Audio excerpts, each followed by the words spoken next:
Hello student, कैसे हैं आप लोग। उम्मीद करते होंगे अच्छे होंगे।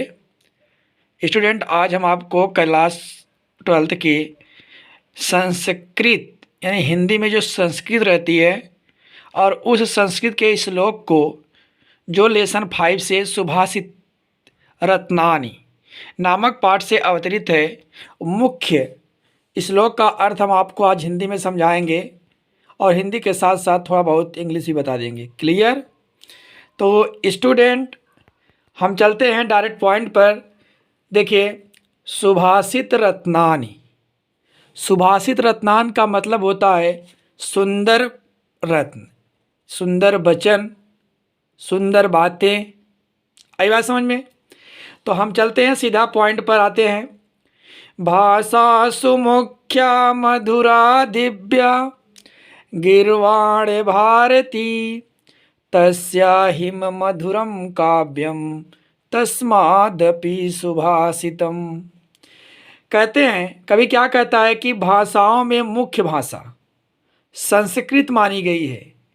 भाषाओं में जितनी भी भाषाएं हैं, सब से मुख्य भाषा संस्कृत है। दिव्या गिर्वाण भारती, और उससे ज़्यादा मधुर उसके काव्य हैं, और तस्माद सुभाषिन, और उन काव्यों से सुंदर उनकी सुंदर वचन है। बात समझ आ रही ना? भाषासु मुख्या मधुरा दिव्या गिर्वाण भारती तस्या ही मधुरम काव्यम तस्मादपि सुभाषितम। कभी कहता है कि भाषाओं में सबसे मुख्य भाषा संस्कृत है और संस्कृत से ज़्यादा सुंदर उसके मधुर काव्य हैं, और उसके मधुर काव्य से सुंदर उसके वचन हैं, उसके सुंदर बातें हैं। आई बात समझ में? दूसरे पॉइंट पे आते हैं।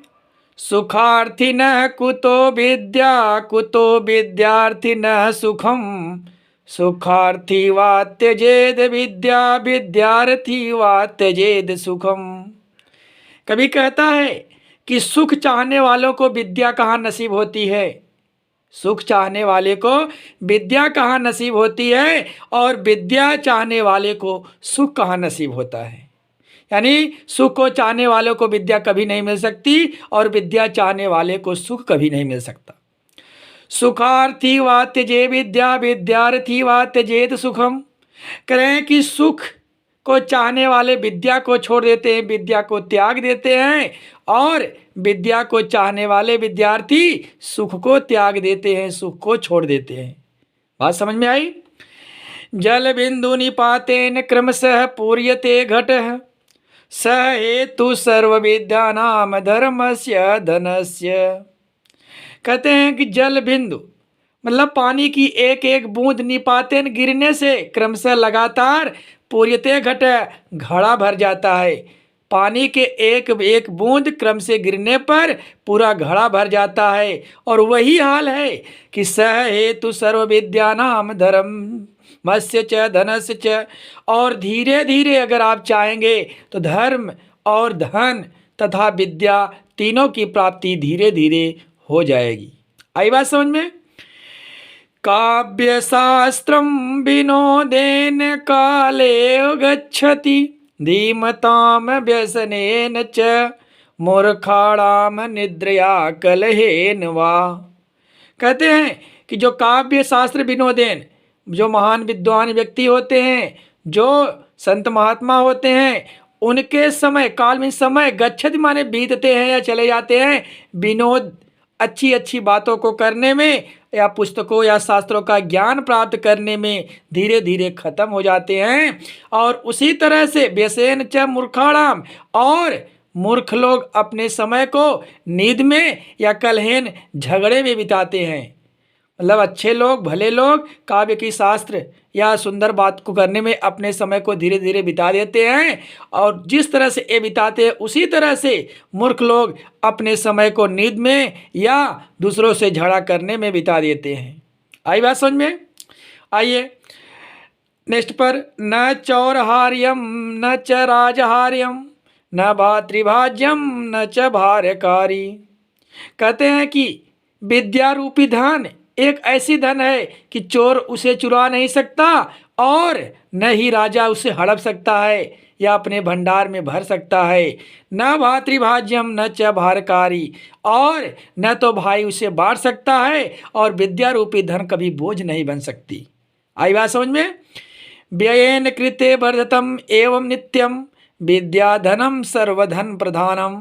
करें व्यय करने से, बांटने से विद्या धीरे धीरे लगातार बढ़ती है, और यह विद्या रूपी धन सभी धनों में श्रेष्ठ मानी जाती है। आइए नेक्स्ट पे, परोक्षे कार्यहंतराम प्रत्यक्षे प्रियवादिनम वर्जेतार्दिशम मित्रम विश्व कुंभम पयोमुखम। कहते हैं कि परोक्ष मतलब पीछे से वार करने वाले, पीछे से बुराई करने वाले, और सामने से मधुर बाणी बोलने वाले, मन को मोह लेने वाले बहुत ही खतरनाक होते हैं।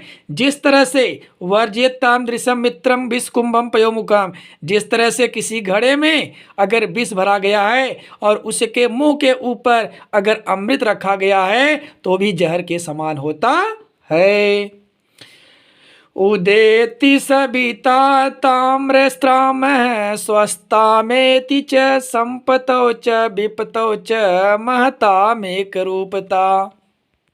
क्या करें कि उदेति सविता, सविता माने सूर्य, करें कि सूर्य उदय होते समय भी लाल रहता है, एवं अस्तमेति च, और अस्त होते भी लाल रहता है। उसी प्रकार यानी जिस प्रकार सूर्य उदय होते समय और अस्त होते समय एक समान लाल रहता है, उसी तरह से संपत्तो च विपत्तो च महता में एक रूपतः, महात्मा लोग सुख दुख में बराबर रहते हैं। विद्या विवादाय धर्मदाय शक्ति परेशान परिपीडनाय खलस्य साधयो विपरीत में ज्ञानाय दानाय च रक्षणाय। कहते हैं कि विद्या विवादाय धन मदाय शक्ति, कहें कि दुष्ट लोग अपने धन को दूसरों को परेशान करने में, अपनी शक्ति को दूसरों को प्रताड़ित करने में, परेशान परिपीड़ना है मतलब परेशान करने में बिताते हैं या खर्च करते हैं। उसी तरह से खलस्य साधो विप्रम में ज्ञान दानाय चरक्षणम, अपने ज्ञान को, अपने धन को दान करने में और ज्ञान देने में बिताते हैं।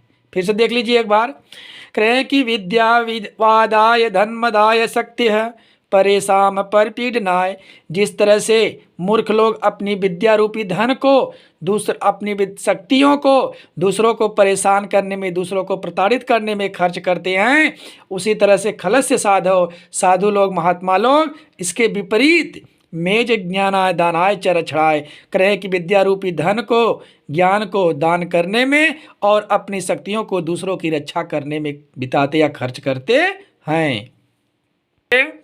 नेक्स्ट श्लोक पर, सहसा विदधीत न क्रियाम विवेक परमापदाम पदम व्रिजुड़े ते हिम विमृश्य कारिणम गुणलुब्धा स्वमेव संपद। करें कि बिना विचारे जो करे सो पाछे पछताए। तो इसमें बताया है कवि ने कि बिना विचारे, सहसा माने एकाएक अगर हम किसी कार्य को करते हैं तो उससे मुझे महान कष्ट की प्राप्ति होती है, और अगर वही कार्य हम विमुष कारणम गुणलुब्धा, अगर हम विचार करके सोच समझ करके करते हैं तो उसमें स्वयं अपने आप से गुण विद्यमान रहते हैं। अर्थात अगर बिना विचारे किसी कार्य को करते हैं तो वह मुझे कष्ट देता है, अगर हम सोच विचार कर काम करते हैं तो धन रूपी लक्ष्मी स्वयं संपद पधार देती हैं हमारे आंगन में, हमारे घर पर। वज्रादपि कठोराणि मृदूनि कुसुमों दपि लोकोत्तराणाम चेतासि को नु विज्ञातुम हर्तति। करें कि वज्रदापि कठोराणि मृदानि कुसुमादपि, करें वज्र के समान कठोर और कमल के समान कोमल, लोकत्राय चेतानि को नु विज्ञान हर्तुम, अब भला इन भले आदमी को कौन समझ सकता है। प्रीणाति च सुचरित पितरम च सपुत्रो यद भर्तुरेव हिमिच्छति तत् कलत्रम। कहते हैं तस्मित्रामापादि सुखय च समक्रियम यद एतत्रयं जगति पुष्पूर्य कृतो लभते। कहते हैं प्रणदाय सुचरिते पितरम च पुत्रो सपित्रो। कहे कि दूसरों को सुख चाहने वाले, सम्मान करने वाले, प्राणों से ज़्यादा रक्षा करने वाले कोई भी अपने पुत्र का चाहता है।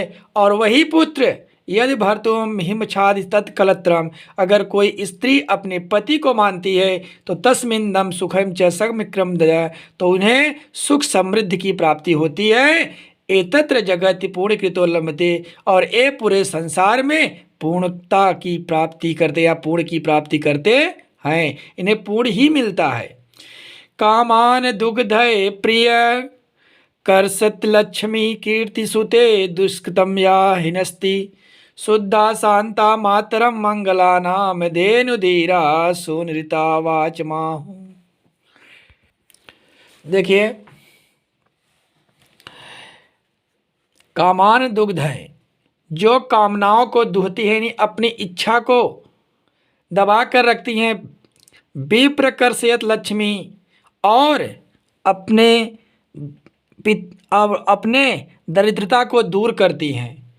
और क्या करती हैं कि कीर्ति सुते दिष्टकृतम च हिनस्ति, और अपने कीर्ति सम्मान से दूसरों की भलाई करते हैं। शुद्ध शांता नाम मातरम मंगला नाम, और शुद्ध शांति मंगलों की माता कही जाती हैं। धेनु धीरा सुनता वाच माहू, और ये धीरे धीरे इन्हें गौ के समान मान लिया गया है, अर्थात इनके वचन बहुत ही सुंदर हैं। स्टूडेंट, आज हम आपको यहीं तक पढ़ाएंगे, नेक्स्ट अगले वीडियो में बताएंगे। ओके, अगर मेरी वीडियो समझ में आए, अच्छी लगे मेरे पढ़ाने का तरीका, तो सब्सक्राइब करिए, शेयर करिए और कमेंट करना न भूलिए। ओके।